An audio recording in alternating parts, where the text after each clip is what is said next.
of the heavens and the earth, Lord. The living God, the Holy One. Say you are. Et au moment où les ennemis seront sur lui, il ne pourra plus rien faire. Il n'était plus capable de repousser. Vous savez, il y a une beauté que vous avez là. La beauté n'est pas là parce que tu es forcément belle ou beau. C'est la grâce qui te rend belle et beau. Tombe seulement dans le péché, tu vas devenir vilain, vilaine. Ça, je vous le dis en vérité. Hein. C'est-à-dire qu'il y a une beauté que la grâce de Dieu dépose sur toi. Et quand tu vois, tu brilles comme l'or et tu penses que c'est toi, c'est pas toi. C'est la grâce qui te rend attirante. Qui te rend attirant. Ah, la grâce. C'est qu'on ne soit pas orgueilleux parce que tu penses. Toi, tu me vaux. Hey! Mais c'est la grâce qui te distingue. C'est la grâce. Ne sois pas orgueilleux. Ne sois pas orgueilleuse. C'est la grâce. Amen. Bon, maintenant aussi, c'est pas parce que tu as la grâce que tu vas aller aussi avec quelqu'un qui n'a pas la grâce. Grâce positive, moins sans la grâce, ça devient zéro. Parce qu'on est ensemble. Donc, l'apôtre Paul était conscient de la grâce qui était sur sa vie et il a commencé à travailler par rapport à la grâce qui était sur sa vie. Il y a des gens qui ont une grâce, la grâce de s'aimer, la grâce de planter. Il y a des gens qui ont la grâce de protéger, de sécuriser. Il y a des gens qui ont la grâce d'investir. Il y a des gens qui ont la grâce. On peut passer tout le temps ici pour citer le type de grâce. Mais ce qui est important, vous devez découvrir qu'est-ce qui vous appartient. Parce que tu ne peux pas protéger, tu ne peux pas sécuriser ce que tu ne sais pas. Voilà pourquoi dans la prière, oh Dieu, révèle-moi la grâce que tu m'as donnée. Amen. Révèle-moi la grâce. Afin que tu protèges. Mais si tu ne sais pas ce que Dieu t'a donné, comment pourras-tu protéger cela? Comment pourras-tu garder cela? Tous, autant que vous êtes ce matin, vous avez la grâce de Dieu sur votre vie. Amen. Si tu ne sais pas encore qu'est-ce que Dieu t'a donné, va dans sa présence. Si tu dois jeûner, si tu dois prier, si tu cherches la face de Dieu et dis, Seigneur, je veux connaître ta grâce dans ma vie. Amen. Vous avez des personnes qui ont la capacité de transformer les cailloux en diamants. Quand voudrais-je dire que tout ce qu'elle touche, ça prospère. Ça veut dire que les mains de cette personne ont une grâce particulière. Mais quand c'est comme ça, tu dois protéger tes mains. Pourquoi? Parce que tes mains portent un miracle par tout ce que ça touche. Ça se multiplie. Lorsque tu es dans un milieu, quand tu donnes des idées, tes idées permettent en fait de construire quelque chose. Tout le monde fait nous dire, mais toi, quand tu donnes tes idées, ça permet de faire avancer la machine. Tu as une grâce au niveau de ton cerveau que tout le monde n'a pas. Et quand c'est comme ça, tu protèges. Amen. On a jamais entendu l'histoire, par exemple, que c'est toi qui as l'idée. J'ai entendu, on m'a raconté. C'est toi, vous êtes une équipe. Tu as monté, ils ont monté un dossier. Ils sont allés dans une banque de la place. Et puis ensuite, les personnes qu'ils ont rencontrées dans cette banque, dans ce milieu bancaire, cet établissement bancaire, en fait, la personne, elle prend le dossier, elle lit. Après, elle prend. Ils avaient un rendez-vous, la personne devait repasser pour, en fait, agréer, pour, il disait que c'était une, bon, bref, je vais rentrer dans les détails, mais pour agréer le dossier. Après, on lui dit, bon, il faut encore attendre, il faut entendre le dossier, le contenu des idées là. Vous savez, la richesse est dans les idées, hein. Les idées là. Et il constate que son dossier est bloqué, ça n'avance plus. Mais les mois qui ont suivi, leur projet se retrouve en fait en train de marcher en Libreville. Mais ça, c'était notre projet.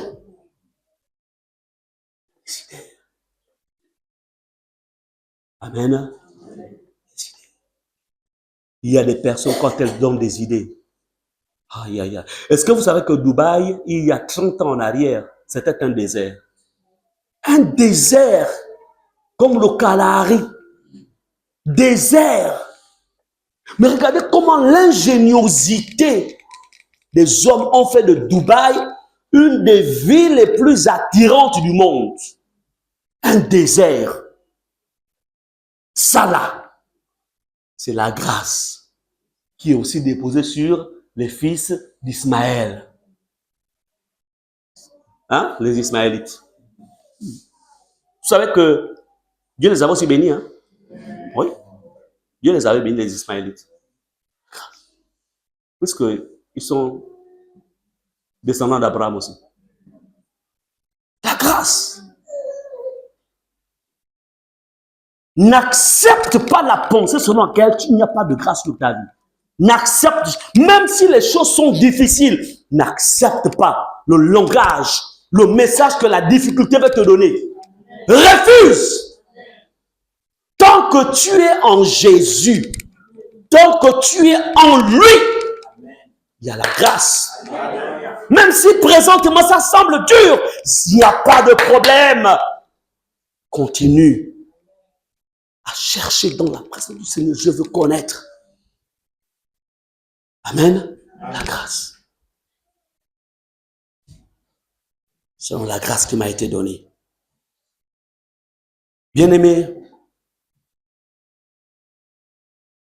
parce que vous êtes ouvrier avec Dieu, Dieu vous appelle à travailler dans sa maison.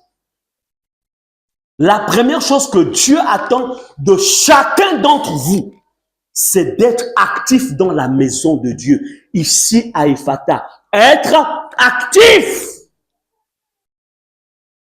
Soyez actif. Rentrez dans les départements. Travaillez. Amen. C'est ce que Dieu vous demande.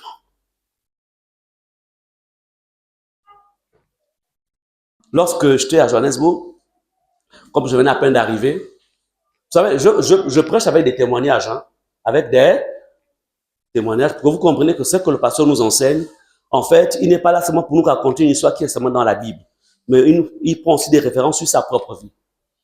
Donc, quand je viens d'arriver plutôt, je ne parlais pas encore anglais. Donc, le premier dimanche, quand je vais à Réma,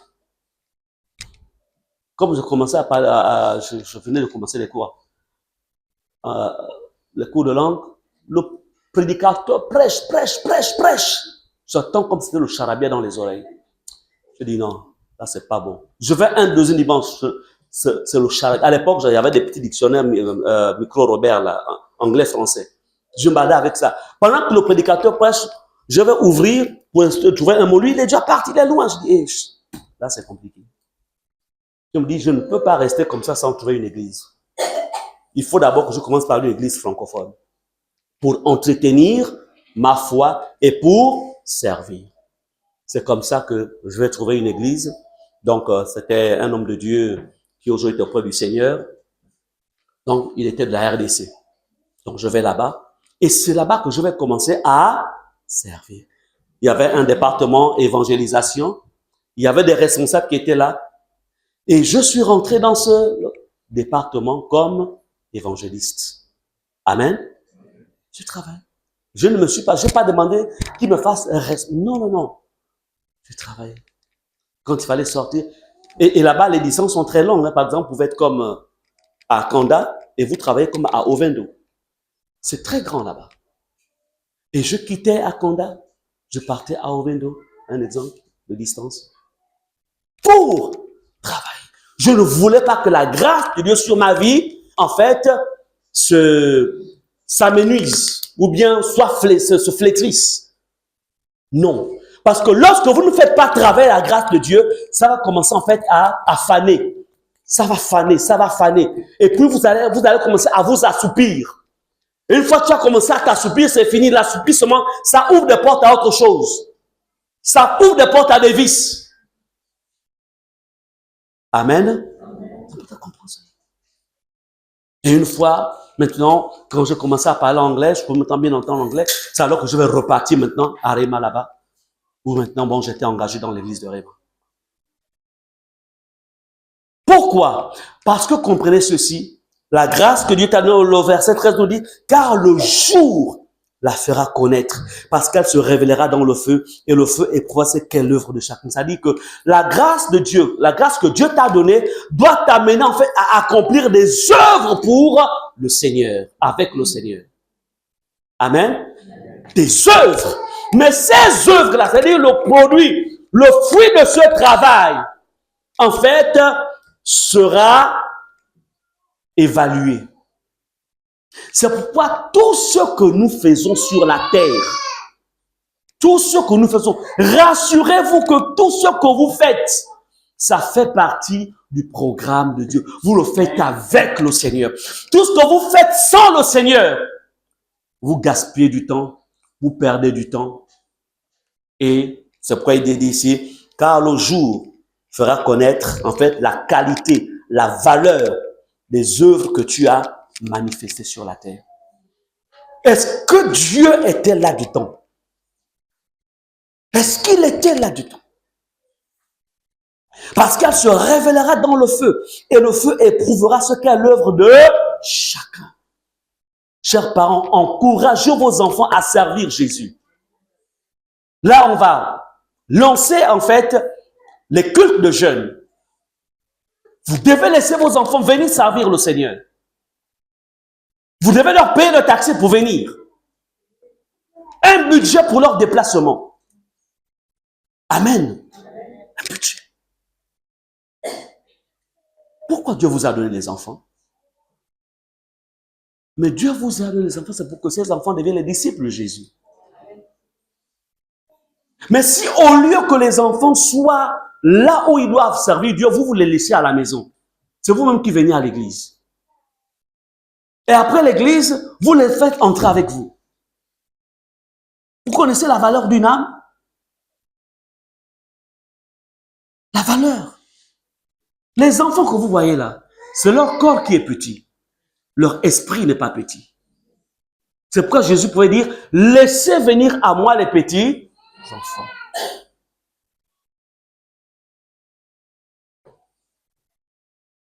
Comprenez que tout ce que nous sommes appelés à faire, ça passera au creuset du jugement de Dieu.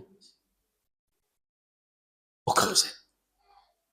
Lorsqu'on est enfant de Dieu et on s'est connecté à Jésus et qu'on marche avec Jésus, nous ne passerons plus par le jugement dernier, parce que le jugement dernier qu'on voit dans l'Apocalypse, chapitre 21, en fait, ce jugement, c'est pour ceux qui se sont rétrogradés. Ils ont rétrogradé dans la foi, ils ne se sont pas relevés très vite. Ils ont vécu une vie, en fait, d'apparence, faire semblant d'être chrétiens, mais dans le fond, ils vivaient comme des mondains ou des mondaines. Ceux-là, s'ils ne se répandent pas avant, ils passeront à ce jugement. Et ceux qui n'ont jamais accepté Jésus. Et quand on passe par ce jugement, personne ne pourra sortir de là, en fait, vous appelez ça comme mon tribunal, on appelle ça comment? Exempté, c'est ça? Il y a un mot. Hein? Acquitté. Personne ne sera acquitté. Si quelqu'un passe au jugement du grand trône blanc, tu ne seras pas acquitté. Impossible! Donc, il y a deux types de jugement. Il y a le jugement du chrétien, c'est-à-dire qu'il est enlevé, il est au ciel. Maintenant, il y a un tribunal où tu passes avec toutes tes œuvres. Mais au moins, tu es sauvé. Tes œuvres te suivent. Maintenant, c'est de ce jugement dont je parle. Voilà pourquoi Paul dit, car le jour, ce jour-là, fera connaître la nature de tes œuvres.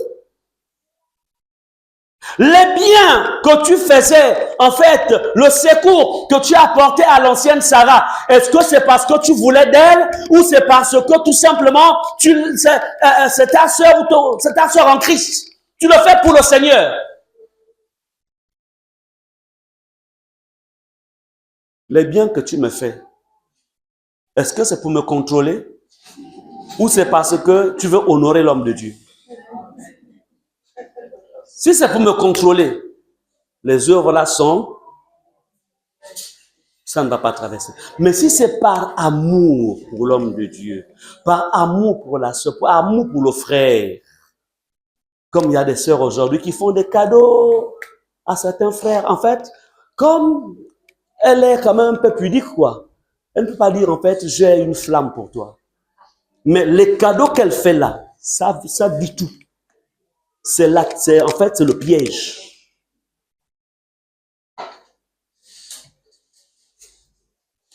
Comprenez ceci. Si l'œuvre bâtie par quelqu'un subsiste sur le fondement, si ça subsiste, il recevra une récompense. Travaillez pour des récompenses. Travaille. Vous savez, nous sommes là sur la terre, hein, comme beaucoup n'ont pas la vision du ciel. N'ont pas la vision du ciel. Ils n'ont que la vision de la terre. Toutes vos belles maisons là, tous vos beaux vêtements, tout ça va rester ici. Là-bas, il y a un autre corps. Même ça là, ça va rester. Ça là, ça va rester. Donc, les 1h45 que tu prends, 3 heures que tu prends au salon, en train de te... Et tu ne prends que 15 minutes pour prier. Tu prends 3 heures pour arranger le corps qui va rester sur la terre. Et tu prends 15 minutes pour lire la Bible et prier. Le corps là, ça va rester. Parce qu'il y a un autre corps qui t'attend là-bas. Le corps glorieux. Le corps de résurrection. Le corps que Jésus avait revêtu. C'est le même qui t'attend. Amen. Amen. Donc, vivons sur la terre en réalisant qu'il faut que l'œuvre que je bâtis, les choses que je fais dans la maison de Dieu, je le fais par amour pour Jésus. Amen. Je le fais parce que mon maître me l'a demandé. Amen. C'est pour lui que je fais ça. C'est avec lui. Et c'est parce que lui, il me le demande. J'ai décidé de contribuer, de mettre mon tout dans la construction de cette église que nous bâtissons à Akanda. Je le fais parce que tout simplement, je sais que j'aurai une récompense. Alors, je suis prêt à injecter ce que je peux avoir. Que j'ai peu ou que j'ai beaucoup, j'injecte. Amen. Je refuse d'être absent. Jour de récompense. Ayez la vision du futur. Ayez la vision du ciel, chrétienne. Ayez la vision du ciel. Ne vivez pas seulement pour la terre. Non. Si l'œuvre bâtie par quelqu'un sur le fondement subsiste, il recevra une récompense. Répète au nom de Jésus. Je prends la décision de bâtir sur le fondement solide qu'est l'amour de Dieu. Amen. L'amour. Fais tout par amour pour Jésus. Fais tout par amour pour ton frère, pour ta soeur. L'amour, le lien de la perfection. Ne faisons pas les choses par intérêt, mais faisons les choses par amour. Aidons-nous par amour et non par intérêt. Vous savez, quand on fait les choses par amour, que je connaisse la telle sœur, ou bien que je ne connaisse pas, en fait, je réagis. Amen. Je réagis. Donc, faire les choses par amour ne m'amène pas à faire la distinction. Oh, ça c'est l'ancien Ersan. Bon, lui il parle comme un Français. Je préfère au moins voir tel. Lui au moins il parle comme un bon Africain. Bon, c'est juste un exemple que je... C'est-à-dire qu'on ne fait pas de préférence. Aujourd'hui, dans les églises, il y a des préférences. Je préfère être avec X, je refuse d'être avec Y. Et puis, les gens sont frustrés. Les gens qui viennent pour la première fois dans l'église auraient souhaité être abordés. Mais, attention. Amen. Église, faites les choses par amour. L'amour de Dieu. Observe dans l'église. Tel visage, je ne l'ai jamais vu. Ou des moments où je vois ce visage. Non, je vais aller. Comment tu t'appelles, frère? Comment tu t'appelles, sœur? Bon, moi, je m'appelle. Amen. Oui. L'amour de Dieu. Attention, que l'amour de Dieu ne se refroidisse pas dans ta vie. La Bible déclare dans Timothée que dans les derniers temps, l'amour du plus grand nombre se refroidira. Et il faut qu'à la fin de ce culte, tu ailles vers la personne que tu vois pour la première fois. Comment tu t'appelles? Moi, je m'appelle X, je m'appelle Y. Pourquoi? Parce que tu le fais pour le Seigneur.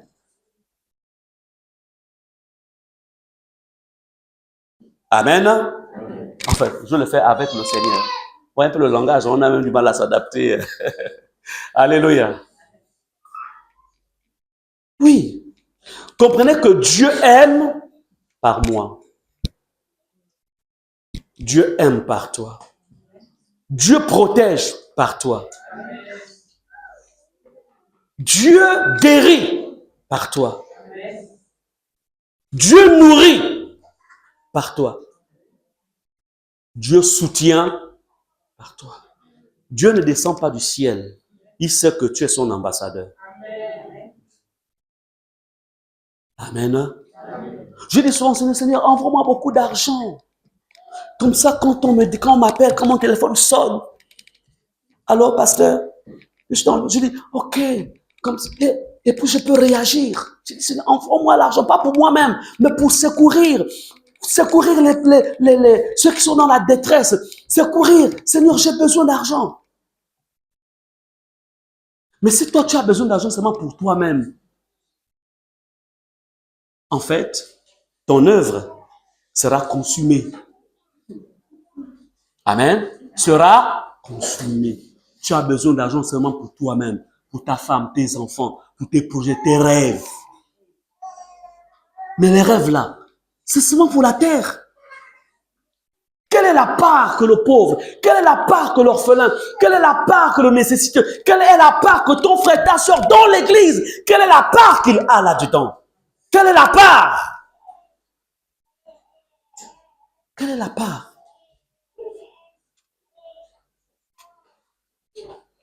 Dis Seigneur Jésus, délivre-moi, préserve-moi de l'égoïsme. Délivre-moi Seigneur. Amen.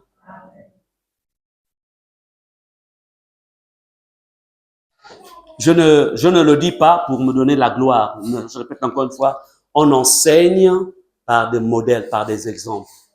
On enseigne. Donc, ce n'est pas pour vous montrer que je suis un super-homme, ce n'est pas ça. Il m'est arrivé de parfois, mon téléphone sonne, voilà, pasteur, et puis quand la personne appelle, souvent, parfois, je n'ai rien. Et puis, à un moment, parfois, ça m'embarrasse. Parfois, je me fâche. Je dis, mais là, je n'ai rien, là. Je me fâche parce que là, j'ai rien. Après, tu me dis, tu vois, il faut comprendre ceci. Quand tu n'as rien, tu n'as rien. Vous savez, souvent, mon cœur, quand on me demande quelque chose et que je ne peux pas, ça me met mal à l'aise.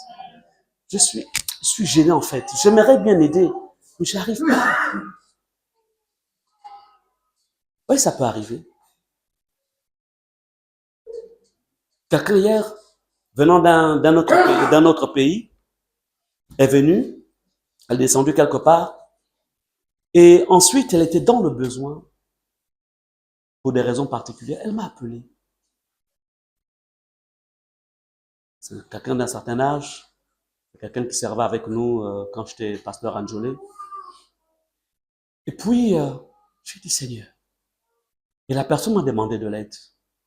Et la personne pleure, je dis, ne pleure pas. Gloire à Dieu, j'avais quelque chose dans mon compte, Airtel Monnaie, et puis j'ai réagi. Et la personne a commencé à me remercier. Non, ne me remercie, non, non, non. Remercie Jésus. Pas moi. Je refuse de prendre la gloire de Jésus. C'est lui qui m'a permis d'avoir ça au moment où tu es dans le besoin. Je demande parfois, certains m'appellent, parfois je n'ai rien. Mais toi, tu as. Amen. Qu'est-ce que je voudrais vous enseigner là-dessus? Comprenez encore une fois, c'est par vous que Jésus passe pour soutenir. C'est par vous que Jésus passe pour aider. C'est par vous que Jésus passe pour consoler. C'est par vous que Jésus passe pour conseiller. Nous sommes des ouvriers avec Dieu. Sur la terre, Dieu ne prendra plus un corps matériel pour agir, mais il passe par nos corps pour agir. On doit comprendre cela. Amen. Bien-aimés, que vos œuvres ne soient pas consumées. Que vos œuvres ne soient pas consumées. Pour que vos œuvres ne soient pas consumées, faites tout par amour. C'est ça qui va vous protéger. Parce que l'amour ne te rendra pas orgueilleux. L'amour ne va pas t'amener à juger. L'amour ne t'amènera pas en fait à te mettre, ne va pas, même s'il arrive que tu es en colère, mais l'amour te dira, écoute, pardonne. L'amour supporte tout. L'amour croit tout. L'amour espère tout. L'amour. L'amour. L'amour. Pas l'amour de l'homme, l'amour de Dieu. Parce que l'amour de l'homme, c'est quoi? Tu m'as fait du mal, je te ferai aussi du mal. Mais l'amour de Dieu supporte tout. L'amour de Dieu.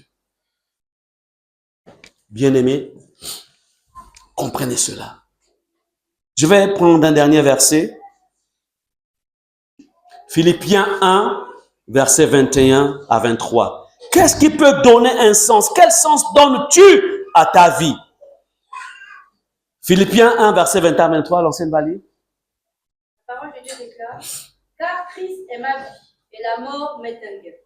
Mais s'il est utile pour mon œuvre que je vive dans la chair, je ne saurais dire ce que je dois préférer.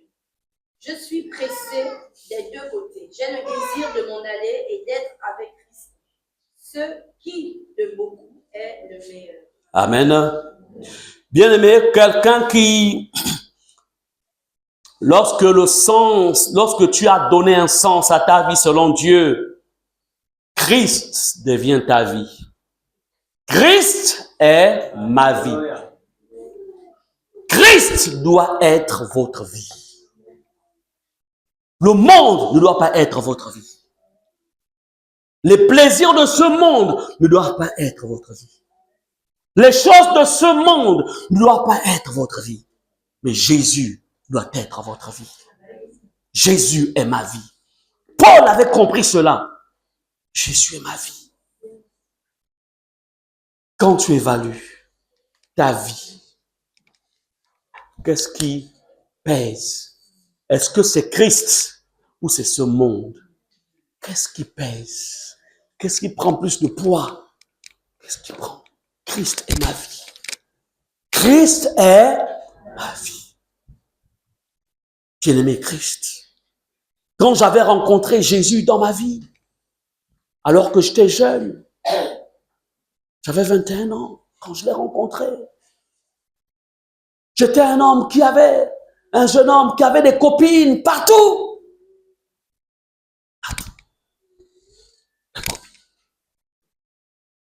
Jésus. Mais je ne connaissais pas Jésus. Je vous rends ce témoin pour que vous compreniez que ça veut dire Christ est ma vie. Jésus est ma vie. Mon fils Arsène qui est là, il avait, je pense, 2 ans. Tout bébé encore. On était copains, copines avec celle qui lui a mis au monde. Christ ma vie. Quand Christ est devenu ma vie, j'ai dit, je me suis rencontré, on s'est rencontré avec sa mère, et je lui ai dit, on ne peut plus continuer ensemble. Parce que Christ est devenu ma vie. Mais pour mon fils, je prendrai mes responsabilités. Amen. Christ, ma vie. Christ. Je n'avais pas dit, bon, comme je suis en Jésus, viens aussi, suis-moi à l'église. Et puis, on va se marier. Non. Je ne connaissais pas la volonté de Dieu. C'est une rencontre qui s'est faite dans le monde. J'étais dans les ténèbres. Vous avez vu quelqu'un qui est dans les ténèbres, savoir ce qui est bon, ce qui est mauvais? Il tâtonne. Il ne sait pas. Est-ce que c'est vraiment l'amour de Dieu ou c'est l'amour de la chair? On ne sait pas.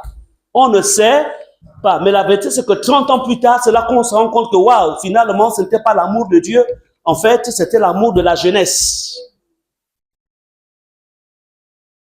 Amen. Amen. Christ. Quand Christ est la vie de quelqu'un, le monde n'a pas de place.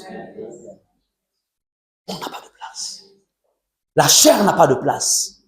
Le péché n'a pas de place. La fornication n'a pas de place. Le concubinage n'a pas de place. Ça n'a pas de place. Christ est ma vie. Bien-aimé, Christ. Quand on a 21 ans, on est viril. On est sur le là, on est 10 balles. Ça, on sait de quoi il est question. On est 10 balles. Mais Christ est ma vie.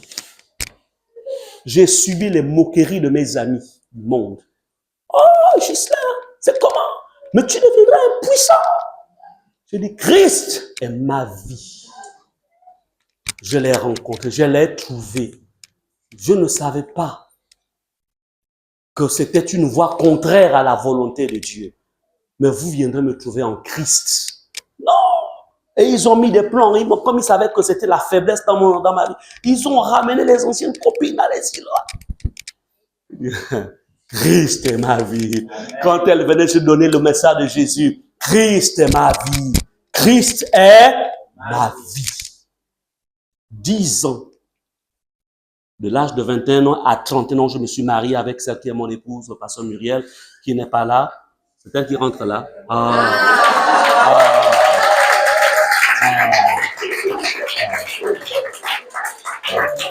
Voilà. La princesse qui rentre. Princesse.